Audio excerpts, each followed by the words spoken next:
ఉన్న బంగారాన్ని విడిపించి ఆ రోజు ఆన్లైన్ రేటుకే మేము కొంటాం. Sharma gold company. Visakhapatnam airport లో కస్టమ్స్ అధికారులు తనిఖీలు నిర్వహించారు. DRI అటవీ సర్వీస్ అధికారులు సంయుక్తంగా నిర్వహించిన తనిఖీల్లో ప్రమాదకర బల్లులు తరలిస్తున్నట్లు వ్యక్తులను గుర్తించారు.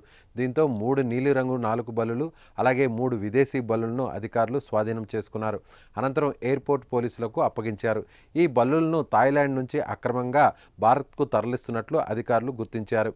ఇక ప్రమాదకర బల్లులను తరలిస్తున్న 2 వ్యక్తులను అదుపులోకి తీసుకున్నారు.